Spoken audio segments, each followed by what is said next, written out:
ये क्वेश्चन भी AP series का एक बहुत सिंपल क्वेश्चन है। इस क्वेश्चन में हमें क्या करना है, which of the following are APs. तो हमें काफ़ी सारे क्वेश्चंस, इसमें काफ़ी सारे सब पार्ट्स हैं इसके, जिसको हमें सॉल्व करना है। और हमें एक ऐसे जैसे ये सीरीज़ दी गई है, हमें ये फाइंड आउट करना है क्या ये एपी सीरीज़ है या नहीं।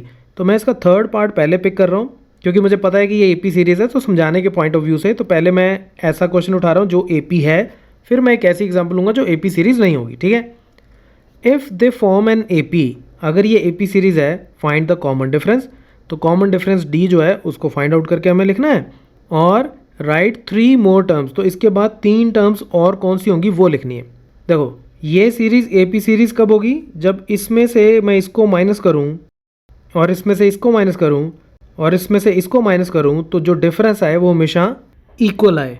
तो इसमें से इसको माइनस करूँगा तो आएगा -2, इसमें से इसको करूँगा तो -2, इसमें से इसको करूँगा तो -2। तो जब ये कॉमन डिफरेंस सबका बराबर आता है तो वो सीरीज़ एपी सीरीज़ होती है। तो this is an AP series. लेकिन इसको लिखना कैसे है, देखो इसको मैं बोलूँगा ये है A1, पहली टर्म A1 हो गई, दूसरी हो गई A2, तीसरी हो गई A3 और ये हो गई A4। ठीक है। तो ये इस तरह से लिखने की ज़रूरत नहीं होती, ये मैं सिर्फ समझाने के पॉइंट ऑफ व्यू से लिख रहा हूँ। आपको सिर्फ क्या लिखना है, आपको ये लिखना है कि आप ये फाइंड आउट करो कि A2 माइनस A1 कितना है, फिर A3 माइनस A2 कितना है, और फिर A4 माइनस A3। जितनी टर्म्स हैं उन सब के लिए ये वैल्यूज़ निकाल लो।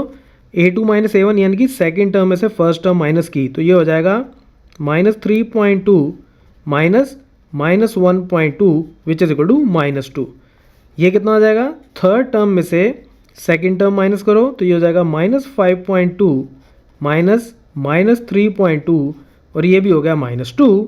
और यहाँ पे मेरे पास क्या आ जाएगा, -7.2 minus -5.2 which is equal to -2। So ये डिफरेंस जो है ये सब में सेम आ गया। तो इसका मतलब this is an A P. So we will write this is an A P and common difference जिसको हम डी बोलते हैं वो कितना हो गया, -2। तो एक आंसर आ गया। अब हमें क्या निकालना है, नेक्स्ट 3 टर्म्स। तो वो क्या हो जाएंगी, ये जो इसकी ये जो लास्ट टर्म हमें गिवन थी, इसमें आप d को ऐड कर दो तो ये हो जाएगा -9.2, फिर इसमें d को ऐड कर दो तो हो जाएगा -11.2, फिर इसमें भी d को ऐड कर दो तो -13.2 इज़ द आंसर। तो ये कॉमन डिफरेंस हो गया और ये नेक्स्ट 3 टर्म्स हो गई। अब मैं एक क्वेश्चन पिक करता हूँ इसमें जो AP सीरीज़ नहीं है। अब इसमें हम लोग सबसे पहले A2 माइनस A1 निकाल लेते हैं। तो सेकंड टर्म में से फर्स्ट को माइनस किया तो 4 minus 2 which is equal to 2, और उसके बाद इसमें से इसको यानी कि A3 माइनस A2 ये फाइंड आउट कर लो। तो 8 minus 4 which is equal to 4। तो मैं यहीं रुक जाऊंगा क्योंकि इसका डिफरेंस 2 आया, इसका डिफरेंस 4 आया, तो ये सेम नहीं है। तो मैं नीचे ये लिख दूंगा कि this is not N AP। तो वो अगली टर्म का डिफरेंस निकालने की ज़रूरत नहीं है। कहीं पे भी जब आपको डिफरेंट ये नंबर मिल गया, आप वहीं इसको रोक दोगे, आगे नहीं जाओगे। राइट। अब देखो जो तो बिल्कुल ही सिंपल क्वेश्चंस हैं, ठीक है, उनकी तो सिर्फ मैं सोल्यूशन निकाल के बाद में लास्ट में डिस्प्ले कर दूंगा, आप उसको देख लेना। लेकिन जो ट्रिकी हैं वो मैं सारे इसमें सॉल्व कर दूंगा। ठीक है। अब ये भी एक इंपॉर्टेंट क्वेश्चन है। देखो इसमें क्या है कि इसमें से इसको माइनस करता हूँ तो मुझे 0 मिलता है, इसमें से इसको माइनस करता हूँ तो मुझे 0 मिलता है, इसमें से इसको माइनस करता हूँ तब भी मुझे 0 मिलता है। तो यानी कि मेरा कॉमन डिफरेंस क्या हो गया, 0। So this is N AP, this is also an AP। तो AP में कॉमन डिफरेंस जो है वो 0 हो सकता है। तो अब नेक्स्ट 3 टर्म्स क्या हो जाएंगी, इसमें 0 ऐड करो तो नेक्स्ट टर्म हो गई -1/2, फिर इसमें 0 ऐड करो फिर -1/2 और फिर -1/2, and that is your answer. लिखना वैसे ही है जैसे मैंने पिछले क्वेश्चंस को लिखा था। ठीक है। ये जस्ट मैं अब आपको क्विकली समझा रहा हूँ कि AP है या नहीं है। So this is N AP। Okay. अच्छा, किसी पार्ट पे जंप करना हो अगर आपको डायरेक्टली, तो डिस्क्रिप्शन सेक्शन में मैंने डायरेक्ट लिंक दिया होता है, तो आप किसी भी सब पार्ट पे डायरेक्ट जंप कर सकते हो। ओके। अब इस क्वेश्चन में इसमें से अगर मैं इसको माइनस करूँ तो मुझे A मिलता है, 3A माइनस 2A ये भी A हो जाएगा, 4A माइनस 3A ये भी A हो जाएगा। तो मेरा जो कॉमन डिफरेंस है, कॉमन डिफरेंस जिसको हम D बोलते हैं, उसकी वैल्यू हो गई A। और नेक्स्ट 3 टर्म्स क्या आ जाएंगी, ये जो 4A है इसमें A को ऐड करो तो आगे आ गया 5A, फिर इसमें A ऐड करूँगा तो आ जाएगा 6A, और इसमें A ऐड करूँगा तो आ जाएगा 7A, and that will be my answer. Right. अब ये जो सीरीज़ हमें गिवन है इसमें मैं सेकंड टर्म में से फर्स्ट को अगर माइनस करूँ तो वो आ जाता है a square minus a which is equal to a into a minus one. ठीक है, इस टर्म में से इसको माइनस करूँ तो वो आ जाएगा a cube minus a square which is equal to, इन दोनों में ए स्क्वायर कॉमन है और अंदर क्या आ जाएगा ए माइनस वन। तो आगे मुझे जाने की ज़रूरत नहीं, मैं यहीं देख लूँगा कि इनका जो डिफरेंस है टर्म्स का वो सेम नहीं आ रहा। ए माइनस वन दोनों में कॉमन है, लेकिन यहाँ पे ए है और यहाँ पे ए स्क्वायर है, तो ये आपस में बराबर नहीं है।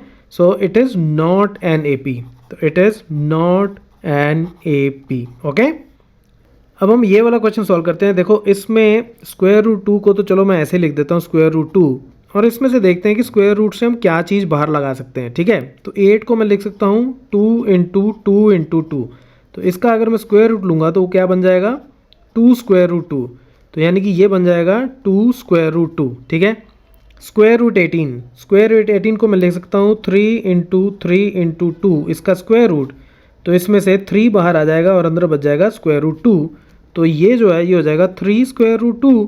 और इसी तरह इसको मैं लिख सकता हूँ 4 स्क्वायर रूट 2। ठीक है, तो अब आप देखो इसमें से इसको माइनस करूँगा, 2 स्क्वायर रूट 2 में से स्क्वायर रूट 2 माइनस करूँगा तो आएगा स्क्वायर रूट 2, इसमें से इसको माइनस करूँगा तो आएगा स्क्वायर रूट 2, इसमें से इसको माइनस करूँगा तो भी मिलेगा स्क्वायर रूट 2, तो यानी कि कॉमन डिफरेंस मेरा कितना हो गया, डी मेरा आ गया स्क्वायर रूट 2। ठीक है, और अब अगली टर्म्स क्या आ जाएंगी, अगली टर्म्स यहाँ पे हो जाएंगी 5 स्क्वायर रूट 2, फिर आ जाएगी 6 स्क्वायर रूट 2 और फिर आ जाएगी 7 square root 2, and that will be my answer. Right, so this is an A P. Okay, क्योंकि कॉमन डिफरेंस सबका बराबर है। नेक्स्ट, अब ये पार्ट भी बड़ा सिंपल सा है, इसमें अगर आप थोड़ा सा ऑब्जर्व करो तो ये है स्क्वायर रूट 3, और इसको मैं लिख सकता हूँ square root 2 into square root 3। ठीक है, स्क्वायर रूट 6 को इतना लिख सकता हूँ, इसको मैं लिख सकता हूँ square root 3 into square root 3। ठीक है, स्क्वायर रूट 9 इज 3 इंटू 3 का स्क्वायर रूट, तो यानी कि square root 3 into square root 3। इसी तरह ये है square root 4 into square root 3 and so on.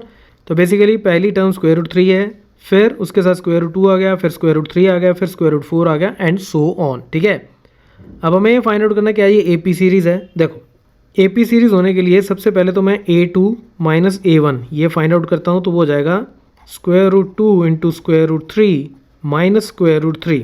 इसमें से इसको माइनस किया तो इसमें स्क्वायर रूट 3 मेरा कॉमन आ गया, अंदर कितना बच गया स्क्वायर रूट 2 माइनस 1।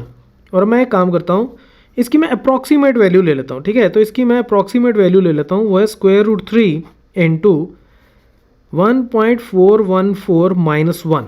तो ठीक है, इसकी वैल्यू अप्रॉक्सीमेटली 1.414 ले ली। ठीक है, तो ये हो जाएगा स्क्वायर रूट 3 इंटू 0.414।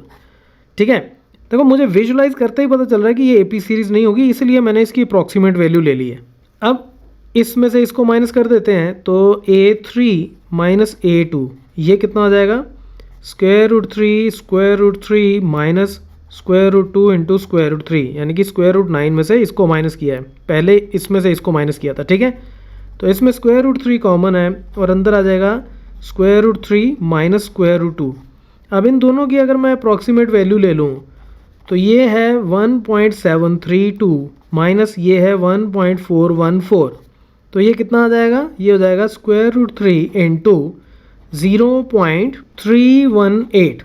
तो अब इसको और इसको अगर मैं कंपेयर करूं तो दोनों में स्क्वायर रूट 3 तो कॉमन है, लेकिन यहाँ वाली वैल्यू जो है वो डिफर कर रही है, hence it is not an A P. Right, और अब ये जो बाकी बहुत सिंपल से क्वेश्चन हमारे बच गए थे उनको मैंने यहाँ पे सॉल्व करके रख दिया है।